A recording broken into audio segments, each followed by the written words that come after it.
Bien, bonjour à tous, je suis très content de venir vous raconter un peu ce que nous avons fait depuis le début de nos travaux sur la génomique des bactéries. Et vous allez voir, on a diversifié notre centre d'intérêt autour des microbes, toujours dans un intérêt clinique, puisque vous savez qu'on est dans un institut hospitalo-universitaire. Et dans hospitalo-universitaire, il y a bien sûr l'aspect clinique et diagnostic qui est très important. Et nous, on a toujours essayé de garder en mémoire que les microbes, c'était des facteurs d'infection et que derrière une infection, il y a toujours un patient qu'il faut traiter et prendre en charge. Alors, l'ère génomique, on est entré en 1995 avec le séquençage cette année-là des deux premiers génomes bactériens qui étaient Mycoplasma genitalium et Haemophilus influenzae. Alors moi j'ai eu la chance à l'époque, et grâce à Michel, de passer 6 mois dans un laboratoire de recherche aux États-Unis, en Caroline du Nord. Et il se trouve que, je ne le savais pas, mais ce laboratoire, je l'ai découvert là-bas, avait participé au séquençage du génome de Mycoplasma genitalium. Et donc, comme c'était l'un des deux premiers, ça a été une excitation dans ce laboratoire absolument extraordinaire. Bon, il faut savoir qu'à l'époque, ça coûtait entre 800 000 et 1 million de dollars de séquencer un génome, et que c'était des tout petits génomes de toutes petites bactéries dont ils n'ont pas tiré honnêtement grand-chose dans ce premier papier, mais c'était les premiers. Et donc c'était quand même extraordinaire. Il a fallu plus d'une centaine de personnes, près de 2 ans pour séquencer ce tout petit génome. Pourquoi ? Parce qu'on utilisait à l'époque la méthode de Sanger, qui est la méthode historique de séquençage génomique, de séquençage de l'ADN tout court d'ailleurs, qui a été développée dans les années 70 et qui était très longue, prenait beaucoup de temps et coûtait cher. Vous voyez que le 100e génome n'a été séquencé qu'en 2000, donc il a fallu un certain nombre d'années pour arriver là. Et puis en 2005, il y a une révolution qui est la mise sur le marché d'un séquenceur à haut débit qui s'appelait le 454 GS Flex, qui était un séquenceur qui était développé par une start-up américaine et qui en fait a été ensuite commercialisé par la société Roche. Et on a été les premiers, si je ne veux pas dire de bêtises, en Europe à avoir ce séquenceur dans le laboratoire. Et vous voyez que la mise au point et la commercialisation de ces séquenceurs s'est accompagnée d'une explosion du nombre de génomes séquencés. Et on est aujourd'hui à près de 220 000 génomes, ça c'est à la date d'hier, 220 000 génomes bactériens déposés dans les bases de données. Et vous voyez que cette augmentation exponentielle du nombre de génomes séquencés s'est accompagnée d'un certain nombre d'étapes. Le 1000e génome en 2007, le 1000e génome d'Escherichia coli en 2014, le 100 000e génome en 2017, etc., etc. Alors ça, c'est simplement pour vous montrer une évolution des techniques qui ont accompagné le séquençage de l'ADN. Nous, on a acquis, comme tout le monde, en 1992, les premiers séquenceurs à plaques. C'était très compliqué, il fallait faire des gels, ça prenait un temps fou. S'il y avait la moindre bulle dans le gel, la séquence était foutue, c'était très très compliqué. Dès qu'on a pu, on est passé au séquençage capillaire en 1998. C'était déjà un bénéfice et un gain de temps et de qualité absolument énorme. 2005, le séquençage à haut débit. Et puis le séquençage en temps réel à partir de 2012 avec la mise sur le marché d'un certain nombre de petits séquenceurs à haut débit qui étaient le Ion Torrent, le 454 Junior et puis la technologie Illumina qui apparaît en 2013 et qui va tout emporter. Vous savez qu'aujourd'hui Illumina a peut-être 90% du marché du séquençage à haut débit, même si Oxford Nanopore essaie de gagner un peu des parts de marché, mais ça reste quand même pour l'instant assez en faveur d'Illumina. Alors ça, bien entendu, ça permet aujourd'hui de séquencer de façon très facile, rapide et pour un coût, on y reviendra, on va dire modéré, un génome bactérien. Mais bien entendu, ce nombre très important aujourd'hui de données qui sont produites par ces séquenceurs s'accompagne d'un challenge qui est analyser ces données. Et c'est aujourd'hui le facteur limitant de la génomique, de la métagénomique, tous les phénomènes de séquençage à haut débit, c'est d'être capable d'analyser ces données. Il faut à la fois des outils informatiques performants, il faut des serveurs qui soient capables de mouliner ces outils informatiques, et il faut des bioinformaticiens qui soient capables ensuite d'analyser les données et puis d'aller faire également des analyses à façon. Il ne suffit pas d'avoir quelques logiciels, il faut aussi avoir les idées d'aller chercher des informations que les logiciels ne sont pas capables de vous donner. Ce qui a permis la génomique également, c'est de donner un accès sans précédent à la biodiversité et vous allez le voir, à la connaissance du monde bactérien. Ce qu'on ne savait pas jusque-là, c'est que le monde bactérien, c'est fait de toutes petites bactéries qui sont des endosymbiontes de certains insectes, comme par exemple celui-là, Nazuia deltocephalinicola, qui a un génome de 0,1 mégabase. Il y a 20 ans, on n'aurait jamais imaginé qu'une bactérie puisse avoir un génome aussi petit. Bien sûr, c'est un intracellulaire strict, une bactérie qui n'est pas capable de se développer indépendamment, mais néanmoins, c'est une bactérie. Et ça va jusqu'à une bactérie qui est absolument monstrueuse, qui s'appelle Sorangium cellulosum, qui est une bactérie environnementale, et qui produit des colonies comme ça, qui ressemblent même à des champignons, et pourtant c'est bien dans le monde bactérien, avec un très très gros génome. Et ça a permis, y compris, de redéfinir les barrières du vivant, puisqu'on imaginait auparavant que tout en bas de l'échelle, il y avait les virus avec des tout petits génomes, puis qu'il y avait un hiatus, et puis au-dessus, il y avait des bactéries avec des génomes de taille moyenne, et puis qu'il y avait encore un hiatus, et au-dessus, les eucaryotes qui avaient des très gros génomes. Et grâce aux travaux de Philippe Cosson et Bernard Lascola, notamment, on a montré que les virus, et notamment les virus géants, ont une capacité d'avoir des génomes très très gros, jusqu'à 2,8 mégabases, et qu'aujourd'hui, les plus petits des eucaryotes, 0,5 mégabases, ont des génomes bien plus petits que les plus gros des virus. Donc on n'est plus du tout dans un monde séparé en trois parties, tout est entremêlé, et donc c'est absolument... Et ça a été permis, bien sûr, par la génomique. On a pu également passer, grâce au séquençage à haut débit, de l'étude d'un génome par un génome, et donc un génome, un papier, c'était les deux premiers, à l'étude des pangénomes, qui est permise par, aujourd'hui, les études de plusieurs séquences de souches d'une même espèce. Là, par exemple, il y a un travail qui a été fait sur 3000 génomes de Streptococcus pneumoniae ou 3600 génomes de Streptococcus pyogenes. Bien entendu, l'échelle n'est plus la même. Les informations que l'on va obtenir à partir de ces études, bien sûr, n'ont plus rien à voir non plus. Et on peut commencer à apprécier la diversité génétique au sein d'une espèce et l'évolution même des espèces et des génomes au sein des espèces. Alors, les applications. Qu'est-ce qu'on fait une fois qu'on a une séquence génomique? On peut en faire plein de choses. On peut aller chercher à mettre au point des tests diagnostiques. On peut essayer de comprendre pourquoi ces bactéries résistent à telle ou telle molécule. On peut essayer de comprendre pourquoi elles sont plus ou moins virulentes. On peut essayer de mettre au point des outils, même sérologiques. On peut essayer de les génotyper pour suivre leur évolution ou essayer de comprendre si deux souches sont les mêmes au sein d'une épidémie. On peut faire une multitude de choses. Nous, on a, et vous allez le voir, on va reprendre un certain nombre de ces points, on a utilisé un certain nombre de ces axes de développement. Et puis, on a, comme on est des cliniciens, on est des médecins, on est des biologistes et on s'intéresse aux patients, on fait du diagnostic, on a également essayé d'intégrer le génome dans le laboratoire de microbiologie avec le séquençage en temps réel. Alors ça paraissait un rêve il y a quelques années. Aujourd'hui, c'est la réalité.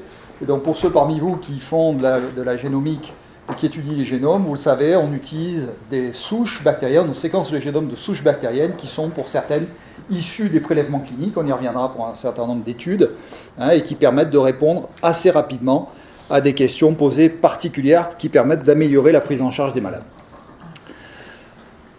Un autre élément qui est permis par les progrès techniques, c'est qu'auparavant, on ne pouvait séquencer le génome que d'un isolat bactérien. Donc il fallait avoir la souche pour arriver derrière à obtenir sa séquence.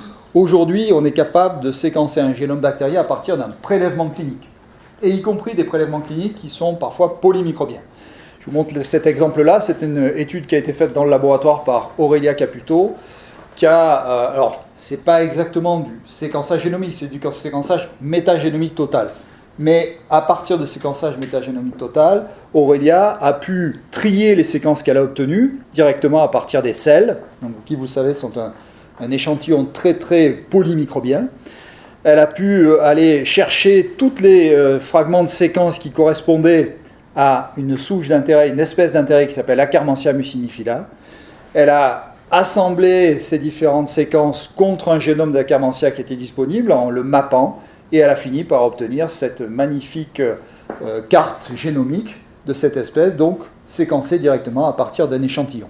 Donc ça, c'est une autre application de la génomique, c'est-à-dire qu'on est capable aujourd'hui de séquencer ou d'étudier une espèce d'intérêt, le génome d'une espèce d'intérêt dans un échantillon clinique. Alors, nous, qu'est-ce qu'on a fait ? Qu'est-ce qu'on a fait à partir d'une séquence génomique ? Qu'est-ce qu'on a fait depuis le début ? On s'est intéressé à l'identification, à la détection. C'est un peu notre travail au départ. Qu'est-ce qu'on peut faire à partir d'une séquence ? On peut identifier des séquences signatures à différents degrés taxonomiques. On peut faire de la prédiction de profils de restriction. On peut mettre au point, en tout cas prédire, des micro-arrays ADN. Qu'est-ce qu'on peut faire d'autre ? On peut faire de la prédiction de phénotypes avec la prédiction de facteurs de virulence, si tant est qu'on sache réellement ce que c'est qu'un facteur de virulence. En tout cas, il y en a certains, comme les toxines, on arrive à peu près à être confiant que ce sont des facteurs de virulence. On peut prédire de la résistance aux antibiotiques, soit en identifiant des gènes associés à la résistance, soit en identifiant des mutations dans des gènes associés à la résistance. Et on peut mettre au point éventuellement des milieux de culture, et je vous montrerai un exemple tout à fait spectaculaire tout à l'heure. Et puis aussi, on peut imaginer développer des tests sérologiques ou développer des vaccins en identifiant in silico, donc dans le génome, les épitopes antigéniques qui seraient les plus adaptés au développement de tels tests. Et donc à partir de ça, on peut faire du design de vaccins, on peut faire du développement d'anticorps monoclonaux, à partir donc simplement de l'identification d'antigènes épigéniques.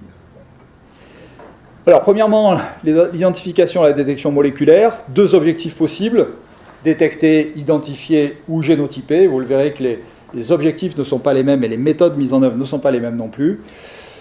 Ce qui a permis le séquençage génomique, c'est de passer d'une étape où on était dans le choix empirique des séquences cibles pour la PCR, c'est-à-dire grosso modo, on essayait de détecter ou de cibler ce qu'on connaissait.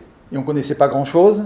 On connaissait surtout l'ARN 16S, qui était une séquence dont on savait qu'elle était présente chez toutes les bactéries et qu'en fonction du degré d'intérêt taxonomique, on pouvait désigner des amorces plus ou moins spécifiques. Le 23S, le RPOB, etc. Mais on était assez limité dans le choix. Et on est passé à une étape de choix raisonné ou rationnel des séquences et des cibles, en choisissant des séquences en fonction de notre intérêt propre et des questions que l'on pose.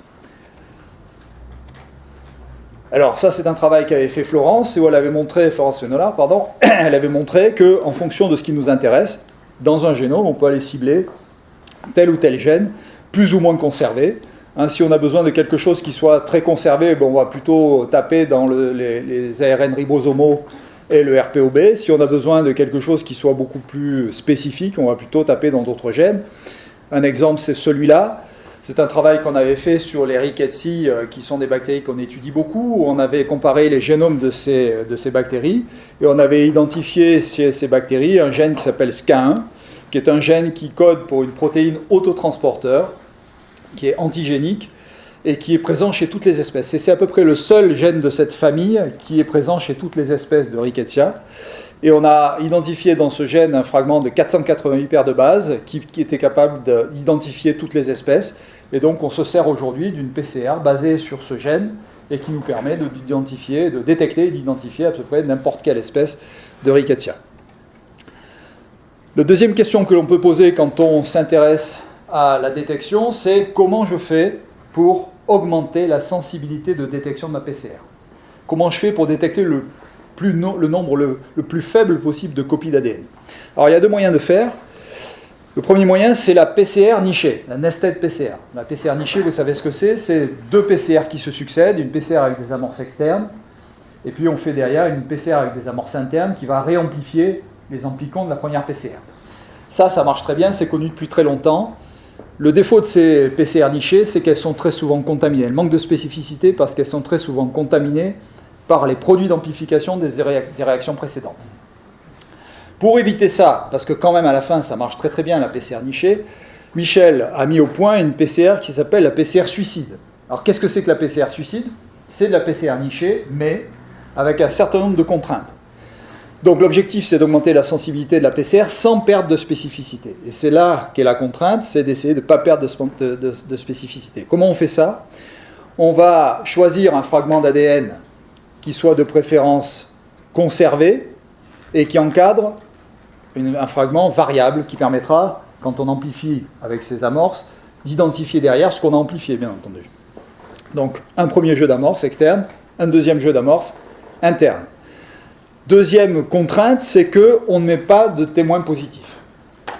Pas de témoin positif, pas de risque de contamination par le témoin positif. Okay, et à l'inverse, on met beaucoup de témoins négatifs. Ok. Autre contrainte, c'est qu'on utilise ces amorces et ce fragment qu'une seule fois. C'est pour ça qu'on l'a appelé suicide. C'est-à-dire qu'on va sacrifier en quelque sorte ce fragment d'ADN amplifié, c'est qu'on ne pourra plus l'utiliser plus tard. Le gros avantage de cette méthode, c'est qu'elle est très sensible, très spécifique, parce qu'on est moins contaminé. Le défaut, c'est qu'effectivement, on se prive de la réutilisation d'un fragment. Et puis le défaut aussi, c'est qu'on sait que quand c'est positif, probablement ce n'est pas une contamination, mais quand c'est négatif, est-ce que ça a vraiment marché? On a toujours le doute. Mais ça marche. Et donc ça a été utilisé par Michel pour montrer la responsabilité de Yersinia pestis dans la peste médiévale, dans des pulpes dentaires. Ça a été ensuite, je lui ai un peu piqué sa méthode pour l'utiliser sur les rickettsi, et on a montré que ça marchait sur des biopsies cutanées de patients atteints par des rickettsioses, donc ça marche extrêmement bien. Et on peut l'utiliser pas en routine, parce que vous aurez compris que c'est une méthode qui est quand même réservée à des échantillons particulièrement précieux, mais on peut tout à fait réutiliser cette méthode pour d'autres échantillons. L'autre façon d'augmenter la sensibilité de la PCR, c'est d'aller cibler des fragments qui sont présents en plusieurs copies dans un génome. Vous imaginez que si vous avez des fragments qui sont présents plusieurs fois et qui sont identiques, eh bien, vous allez augmenter de façon exponentielle le nombre de copies d'ADN amplifiées, et donc augmenter votre signal. Un travail qui avait été fait par Florence sur Tropheriuma whipleyi, elle a cherché dans Tropheriuma whipleyi s'il y avait des fragments répétés, et elle a identifié 7 copies d'un fragment de 677 paires de bases, qui étaient, vous le voyez, conservées à au minimum 99%, donc extrêmement conservées. Et elle a développé là-dessus un test de PCR qui ciblait ce fragment et montrait que cette PCR était de façon significative plus sensible que la PCR standard, ciblant un gène monocopie. On l'a ensuite appliqué à Coxiella burnetii. Sur Coxiella burnetii, ça a encore mieux marché parce que le fragment qu'on a identifié, qui s'appelle autrement l'IS1111, et il y en a un autre qui est IS30A, est présent entre 20 et 30 copies selon les souches. Donc là, ça marche encore mieux, on amplifie encore plus d'ADN. Et ça a extrêmement bien fonctionné. Ça a fonctionné à un tel point qu'aujourd'hui, c'est l'outil de référence dans le monde pour la détection de Coxiella burnetii. Et bien sûr, c'est extrêmement sensible et très spécifique. Deuxième objectif que l'on peut avoir en regardant des séquences d'ADN pour une visée diagnostique, c'est de génotyper les souches. Alors, génotyper les souches, il peut y avoir deux objectifs principaux. Le premier objectif, c'est un objectif à court terme. C'est d'aller, quand on est face par exemple à une épidémie, c'est d'aller essayer de comprendre si les souches qu'on identifie chez des patients proches sont la même souche, ont la même origine. Le deuxième objectif, c'est un objectif qui est beaucoup plus à long terme et qui permet de comprendre comment les souches évoluent au cours du temps, les espèces évoluent au cours du temps, ou comment elles se déplacent dans le monde, éventuellement avec l'activité humaine. Pour étudier ces deux objectifs, les outils ne sont pas nécessairement les mêmes.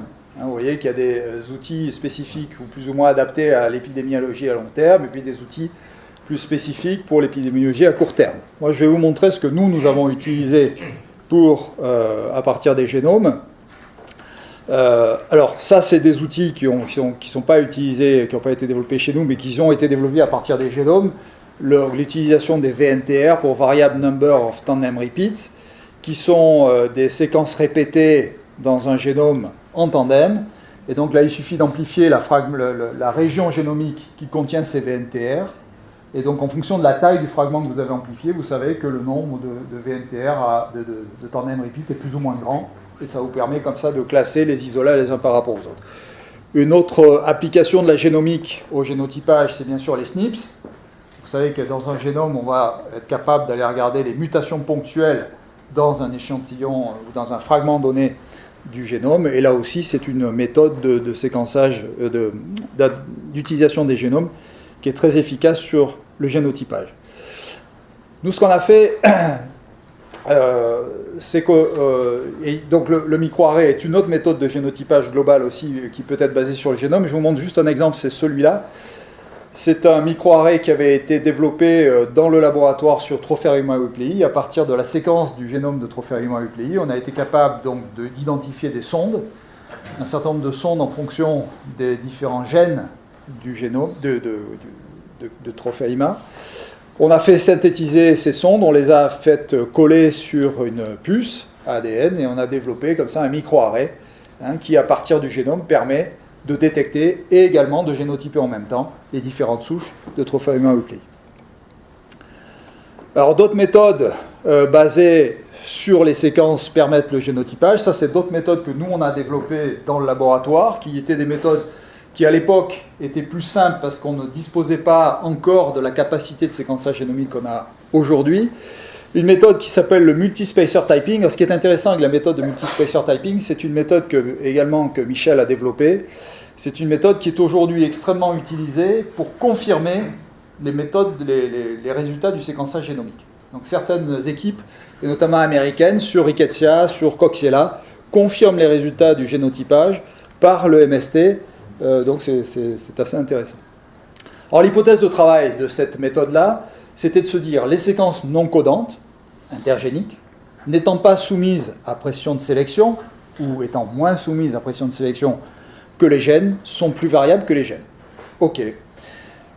Et c'était soutenu par l'exemple du spacer 16S23S de l'ARN, qui est une séquence qui est très utilisée depuis longtemps en diagnostic, qui est présente chez toutes les bactéries, et dont on sait qu'elle a une grande variabilité en séquence, en longueur et en nombre de copies d'une espèce et d'une souche à l'autre.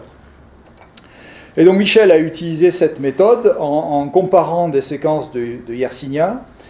Il a identifié 6 séquences intergéniques qu'il a appliquées à 36 souches de 3 biovars de Yersinia pestis. Il a réussi à obtenir 19 génotypes. Il a ensuite appliqué ce génotypage à la pulpe dentaire de patients qui étaient morts de la peste dans les 3 grandes pandémies de peste qu'a connues l'humanité, qui sont la peste antique, la peste médiévale et la peste moderne. Et il a montré que, alors qu'on ne s'y attendait pas nécessairement, Orientalis, le génotype Orientalis, avait joué un rôle prépondérant dans les 3 épidémies. Alors nous, on a, comme chaque fois je suis Michel, je lui pique ses idées. Donc on a appliqué ce MST au Rickettsia. Donc on a commencé par Rickettsia conuri, Rickettsia conuri en comparant Rickettsia conuri et Rickettsia prowazekii. À l'époque, on n'avait qu'un génome de chaque. On a identifié 4 spacers variables entre ces 2 souches. On les a appliqués à un certain nombre de souches de Rickettsia conuri. Il me semble que c'était 38 souches. Et on a obtenu 27 génotypes. On a ensuite étudier ça sur Rickettsia prowazekii, qui est l'agent du typhus épidémique. Vous savez, c'est un agent de bioterrorisme. En étudiant des souches qui étaient des souches cultivées, mais aussi des poux qui étaient infectés. Et on a, à partir de 2 séquences intergéniques, obtenu 4 génotypes. Ce qui était intéressant, ce n'est pas tant le nombre de génotypes qu'on a obtenus, c'est qu'ensuite, on a, dans ces poux, qui étaient des poux qui provenaient d'une épidémie en Afrique subsaharienne, montrer qu'il y avait plus d'un seul génotype qui circulait au cours de cette épidémie. Et donc, alors qu'on aurait pu penser qu'un seul génotype avait causé l'épidémie, donc il y en avait plusieurs qui circulaient en même temps. On a continué à travailler sur les Rickettsia, on a appliqué cette fois-ci à 23 espèces à l'époque, sur 108 souches, on a montré que c'était très discriminant, que ça permet en même temps d'obtenir une phylogénie qui était très très similaire à celle basée sur les gènes. Et puis on a appliqué ça à Coxiella burnetii, l'agent de la fièvre Q, ça a bien fonctionné aussi. On a appliqué ça à Bartonella quintana, à Bartonella ncele, et ça a fonctionné extrêmement bien. Et on a une base de données aujourd'hui de spacers, de séquences de spacers, qui est très utilisée et dans laquelle les gens, un certain nombre d'équipes étrangères, déposent leurs séquences, notamment de Coxiella burnetii. Et puis bien sûr, quand on dispose des génomes, aujourd'hui on sait séquencer des génomes rapidement pour un coût, on va dire, modéré.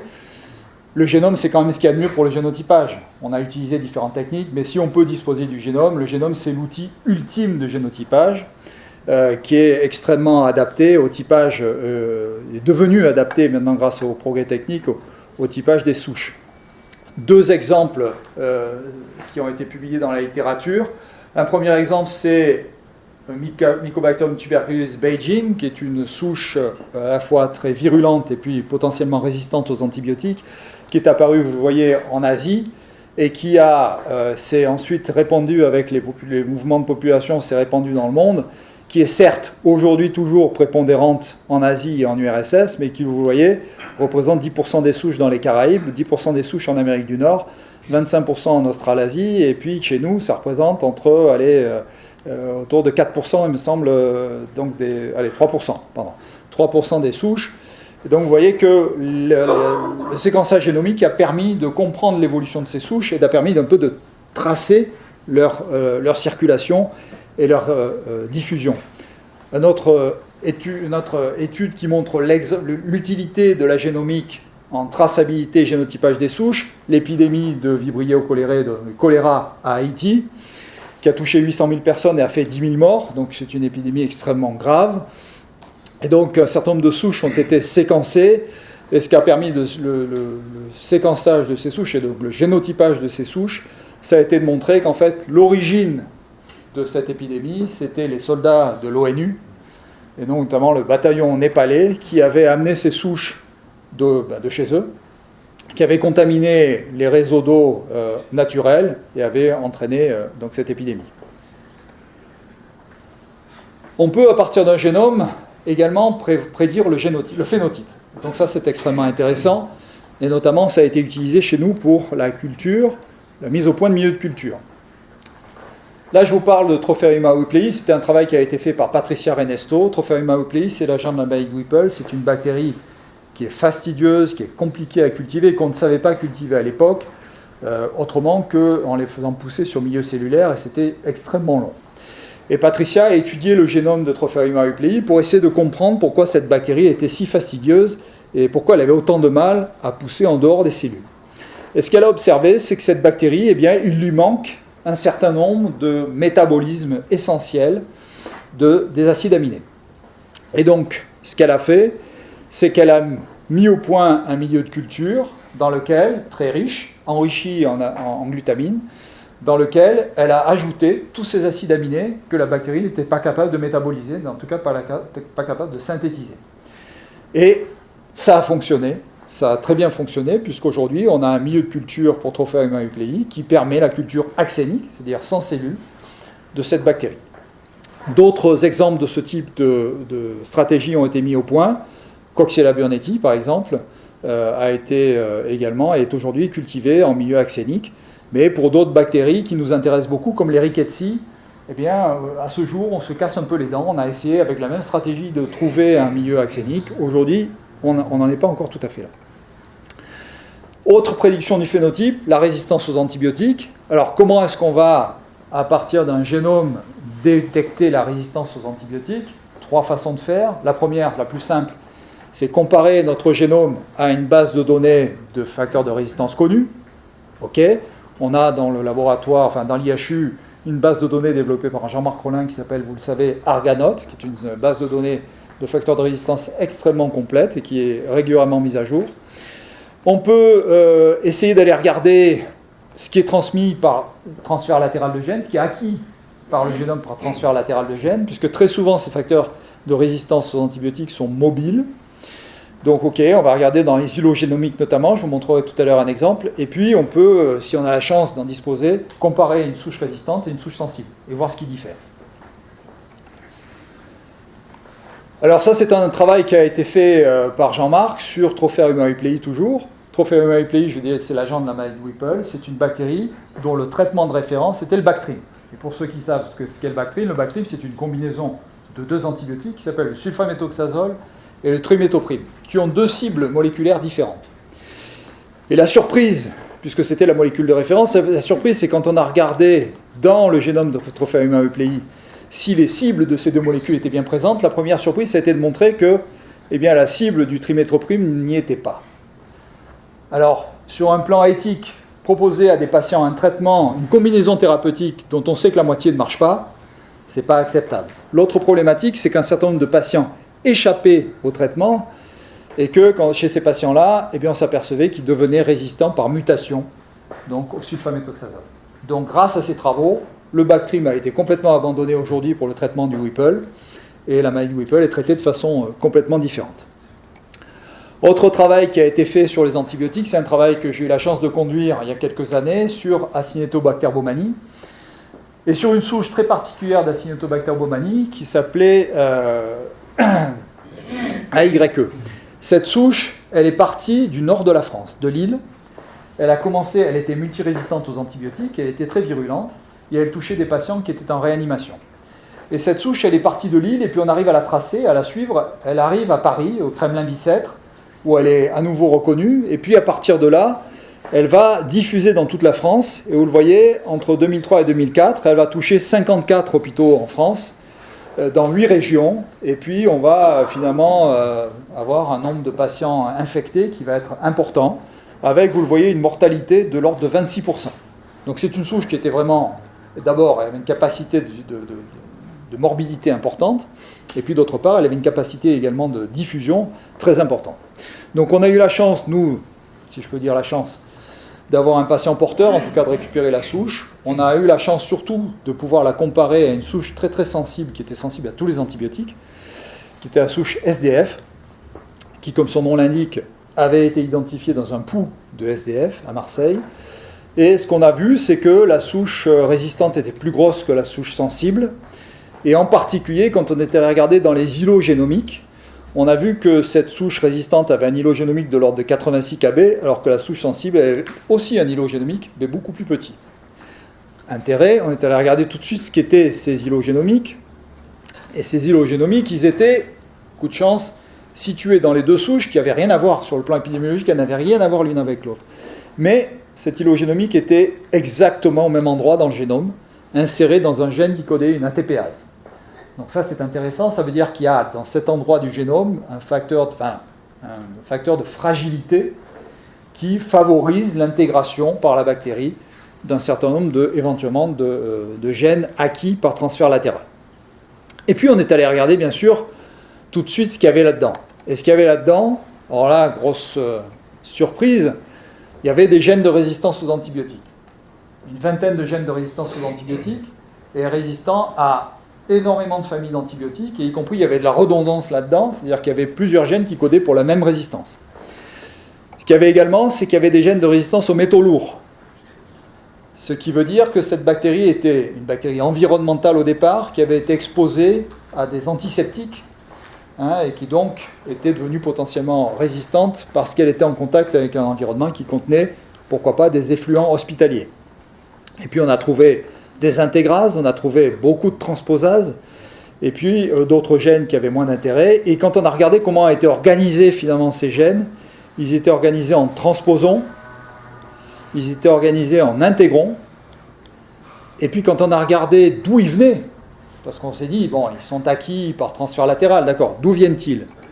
Eh bien, ils venaient pour certains de Pseudomonas, et y compris ce fragment-là d'intégron, il était 100% en identité de séquence 100% identique à une souche de Pseudomonas aeruginosa. Donc il avait été pris en bloc et intégré directement. Ça venait de salmonelle. Là aussi, vous voyez qu'il y a des fragments entiers qui ont été pris en bloc. Il y a un transposon complet de salmonella qui a été intégré dans ce génome d'Acinetobacter. Et ça venait aussi des Escherichia coli, et puis pour d'autres un peu moins. Un autre travail qui a été conduit sur l'étude de la résistance, c'est un travail qui a été conduit par Jean-Marc plus récemment, sur des souches de Citrobacter frundii, chez des patients qui infectaient des patients avec des leucémies aiguës, qui étaient des souches épidémiques également, chez des patients qui étaient traités par carbapénem, et qui devenaient donc, chez lesquels le carbapénem n'était pas efficace, n'était plus efficace. Et donc Jean-Marc a séquencé un certain nombre de ces souches, et ce qu'il a trouvé, c'est que ces souches étaient porteuses de 2 carbapénémases, non pas une, mais 2 en même temps, une OXA48 et une VIM1, et qui étaient portées chacune par un transposon qui était intégré dans le chromosome. Ce n'était pas le même transposon, c'était 2 transposons différents, mais que la bactérie avait été capable d'acquérir ces transposons. Et il a pu montrer aussi que c'était un clone particulier, ST169, qui avait diffusé comme ça dans les hôpitaux. En l'occurrence, c'était des hôpitaux espagnols. On peut aussi prédire de la virulence, selon le même principe. chercher des facteurs de virulence par homologie avec une base de données, comparer des souches pathogènes, non pathogènes, chercher des îlots de résistance. Alors, ça, on va se dire, ok, bon, il n'y a rien de très original là-dedans. C'est ce qu'ont fait un certain nombre d'équipes pour Staphylocoque doré, pour Salmonella. Ils ont montré qu'effectivement, on était capable, en étudiant un génome, d'aller chercher par exemple des gènes de toxines. Ok. Nous, on a voulu essayer de comprendre l'évolution des rickettsi et essayer de comprendre la virulence des rickettsi. Les rickettsi, ce sont des petites bactéries qui ont une évolution génomique réductive avec des souches qui, actuellement, pour les plus petites, ont des génomes de 1,1 mégabase. Ce sont des pathogènes, quand même, pour l'homme, et qui ont perdu un certain nombre en se dégradant comme ça, en dégradant leur génome, un certain nombre de métabolismes, enfin de gènes qui concourent à la biosynthèse de l'ATP, des acides aminés, et puis de certains composants des membranes et du LPS. Et en parallèle, j'allais dire à contrario, ces bactéries ont multiplié un certain nombre d'éléments génétiques qui sont les RPE, donc des fragments palindromiques, des plasmides, des systèmes de sécrétion de type 4 ou des fragments répétés d'anchyrines et des tétratricopeptides qui sont théoriquement retrouvés chez les cellules eucaryotes pour communiquer entre elles. Pourquoi est-ce que ces bactéries ont à la fois d'un côté une perte et de l'autre côté une acquisition? On s'est dit que peut-être comme elles étaient capables d'acquérir des choses, elles avaient acquis des facteurs de virulence. Et donc, on a comparé 3 espèces de rickettsi, en pratique 4, qui sont Rickettsia africae, qui a une mortalité nulle, Rickettsia conori, qui est l'agent de la fièvre boutonneuse méditerranéenne, qui a une mortalité de l'ordre de 2%, Rickettsia rickettsii, qui est l'agent de la fièvre porphyrienne des montagnes rocheuses, qui a une mortalité de l'ordre de 5%, et Rickettsia prowazekii, qui est l'agent du typhus épidémique, et qui est associé à une mortalité de l'ordre de 30%. Et donc on a comparé les génomes de ces bactéries en se disant, chez prowazekii, on va forcément trouver quelque chose qui explique, quelque chose en plus, qui explique qu'elle est plus méchante.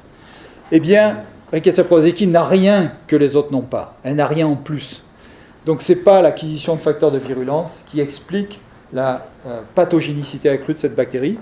Et à l'inverse, ce qu'on a montré qu'elle n'avait pas, c'est qu'elle a montré que Rickettsia prowazekii avait perdu des gènes spotés. Ces gènes spotés sont des gènes qui sont impliqués dans un mécanisme qui s'appelle la réponse stringente, et qui est un mécanisme de régulation de la bactérie, et qui probablement, en perdant ces gènes, elle a perdu certains phénomènes de régulation qui font qu'à l'intérieur des cellules eucaryotes, elles se multiplient, elles ne sont plus freinées, et elles deviennent beaucoup plus pathogènes pour les cellules eucaryotes. Et donc vous voyez qu'en partant sur une hypothèse de chercher des facteurs acquis, on a trouvé qu'au contraire la virulence était associée à une perte de gènes. Est-ce que c'est un phénomène isolé? Eh bien, Kalliopi Georgiaides dans le laboratoire a étudié plusieurs genres bactériens et a montré que dans plusieurs genres bactériens, c'était systématiquement le cas. La virulence était acquise ou associée, on va dire, avec la réduction génomique et non pas avec une augmentation du génome. Chez Mycobacteries, chez Corynebacterium, Treponema, Yersinia, Streptococcus, Salmonella, etc. Ce qu'on a fait aussi à partir de des séquences génomiques, du séquençage génomique, c'est qu'on est passé à l'ère du séquençage en temps réel, c'est-à-dire adapter le séquençage génomique dans le temps du soin et s'en servir pour adapter la prise en charge des patients. Le premier exemple qui a été montré de l'intérêt de ça, ce n'est pas nous qui l'avons fait malheureusement, ce sont les Allemands. En 2011, en Allemagne du Nord, avec une épidémie géante de colite hémorragique causée par Escherichia coli O104H4, qui a touché 3950 patients et 53 morts. Et ça a été la première fois qu'on était capable de séquencer, en tout cas qu'on a mis les moyens pour séquencer un génome aussi rapidement. 3 jours. Et l'originalité de ce travail également, c'est qu'ils ont mis les séquences à disposition de la communauté scientifique et que chacun a pu télécharger les séquences, les annoter, les étudier et puis comparer, renvoyer ses résultats et comparer les résultats. Et ça a permis de montrer que c'était un Escherichia coli entéro-agrégatif qui avait acquis donc un prophage qui codait pour une chigatoxine.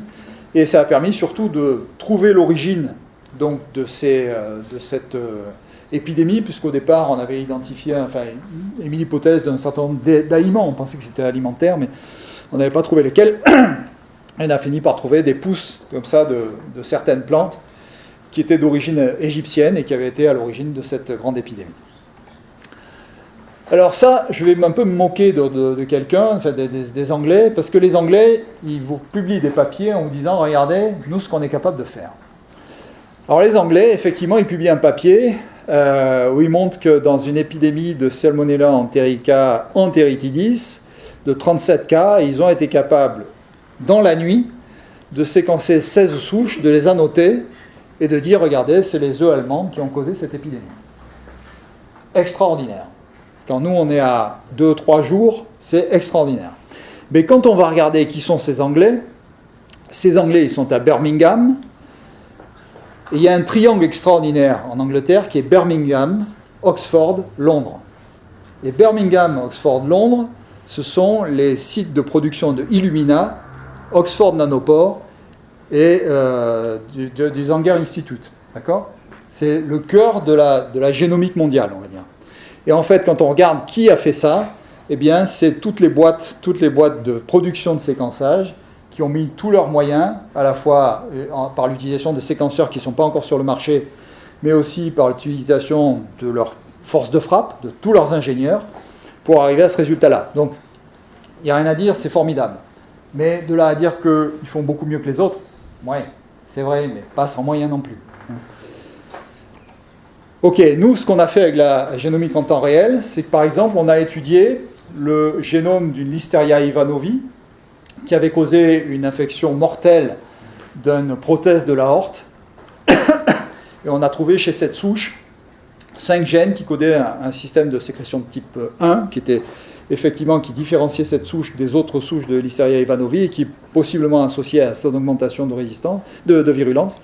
Et puis on a montré également que cette souche avait un gène de résistance aux glycopeptides. Alors, malheureusement pour le malade, je vous ai dit que ça servait la génomique en temps réel pour la prise en charge des malades. Lui, malheureusement, ça ne lui a pas servi, mais ça nous a permis au moins de comprendre ce qui avait conduit à l'évolution funeste de ce patient. Un autre exemple qui a été fait par Jean-Marc, sur une autre souche d'Acinetobacter baumannii, le travail est intéressant parce qu'il a suivi l'évolution d'une souche chez un même malade. Et donc, il s'agissait d'un patient qui avait été traité, qui était infecté par un Acinetobacter baumannii, déjà au départ multirésistant, mais sensible à la colistine, sensible à la rifampicine. Ce malade a été traité par colistine et rifampicine, et puis l'évolution a montré qu'on n'arrivait pas à traiter l'infection. Une autre souche a été cultivée à partir du malade après traitement, et il a pu comparer les génomes de la souche avant traitement et après traitement, et montrer que la souche avait acquis des mutations du gène RPOB, qui expliquait probablement la résistance à la rifampicine acquise par la souche, par la bactérie, et puis également une mutation du système à 2 composants PMRAB, qui est associé à la résistance à la colistine. Donc ça a permis très très rapidement de comprendre pourquoi ce patient, effectivement, et de confirmer que ce patient était bien devenu résistant aux antibiotiques et de modifier son antibiothérapie. D'autres travaux ont été conduits, je ne vais pas tous les détailler, d'autres travaux ont été conduits dans le laboratoire sur la real-time génomique, l'étude d'un Streptococcus pyogenes qui avait causé une endocardite chez un enfant, de Cochlearia massiensis dans un cas d'infection du pied diabétique, et puis d'un cas d'infection à Raultella ornithinolica qui avait causé une infection articulaire. Après, on peut essayer de développer des tests sérologiques. Je vous montre l'étude qui a été faite par Malgo dans le laboratoire. À partir du génome de Trophaeum eryphlei, elle a été capable d'identifier des épitopes antigéniques supposés, qu'elle a confirmé dans un gel 2D. Elle a été capable d'aller identifier ces épitopes antigéniques trouvés au départ dans le génome, dans le gel 2D, et ensuite de les extraire et d'en faire des antigènes de sérologie. Ça a fonctionné, mais pas comme on s'y attendait. C'est-à-dire que Trophaeum eryphlei, on l'a su à cette occasion-là, est une bactérie bizarre, c'est-à-dire que les gens porteurs développent des anticorps et les gens malades perdent ces anticorps. Et donc quand on veut faire un test sérologique pour essayer de faire un diagnostic d'infection, eh bien chez Trophaeum ça ne marche pas parce que les patients malades eh bien, perdent les anticorps contre la bactérie. Mais ceci étant, la preuve de concept qu'on pouvait développer un test sérologique à partir du génome sur Trophaeum eryphlei a été faite.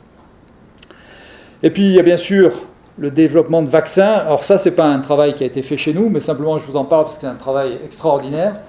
C'est la vaccinologie reverse. La vaccinologie reverse, c'est à partir des épitopes antigéniques que l'on prédit à partir d'un génome, d'aller fabriquer un vaccin en essayant de trouver parmi ces épitopes ceux qui vont le plus générer des anticorps.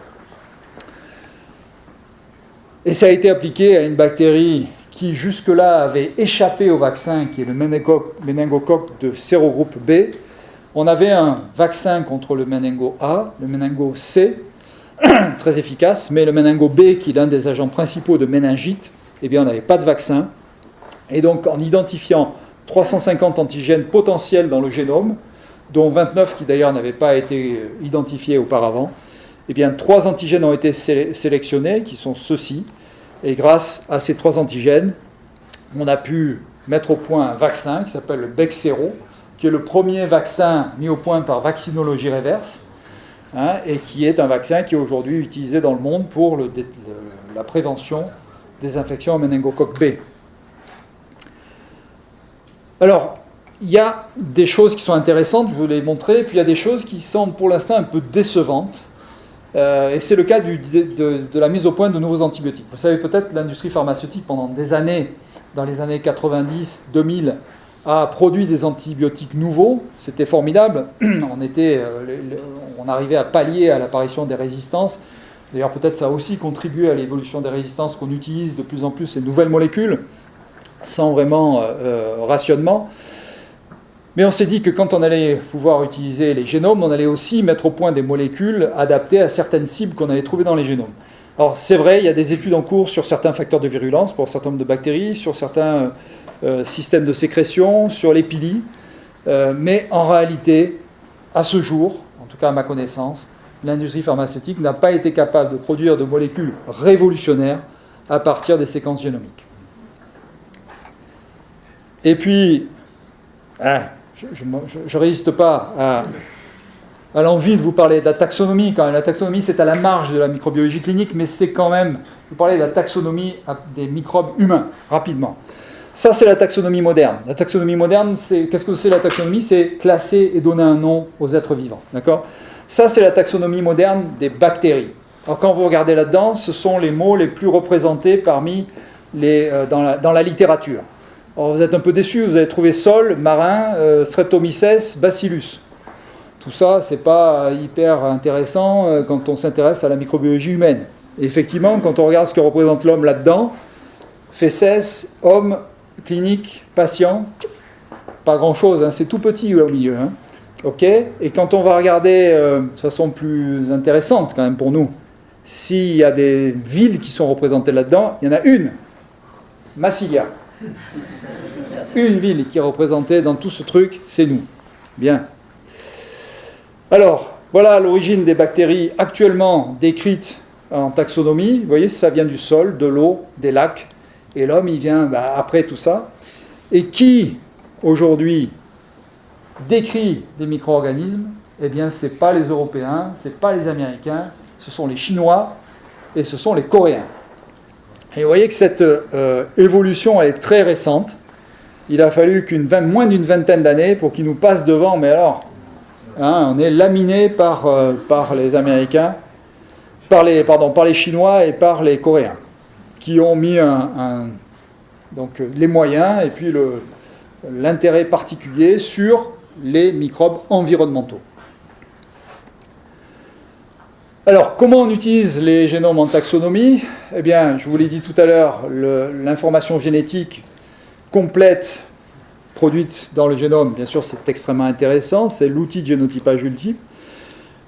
Les résultats sont fiables et reproductibles, et puis surtout, on peut les mettre dans des bases de données en ligne qui sont accessibles à tous de façon gratuite. Ça, c'est très intéressant. Quelles sont les méthodes actuellement? On ne va pas les détailler, il y en a une multitude que vous connaissez, MLSA, ANI, le GGDC, une méthode qu'on a mis nous au point qui s'appelle Agios et qu'on a pu automatiser grâce à Julien. Donc voilà, il y a un certain nombre d'outils. Il y a cependant des différences de concept entre nous, comment on utilise les génomes et les autres. Grosso modo, la plupart des outils d'analyse génomique pour la taxonomie se réfèrent à l'hybridation ADN-ADN. L'hybridation ADN-ADN, c'est un outil qui est ancien, qui date des années 70, qui est un peu dépassé et qui est basé sur l'idée qu'on va utiliser un cut-off unique pour toutes les bactéries, indépendamment de leurs caractéristiques, de leur environnement, de leur épidémiologie, de leur... rien. On tient compte de rien. Et nous, on s'est posé la question de savoir si un seul cut-off était capable de définir justement tout le vivant.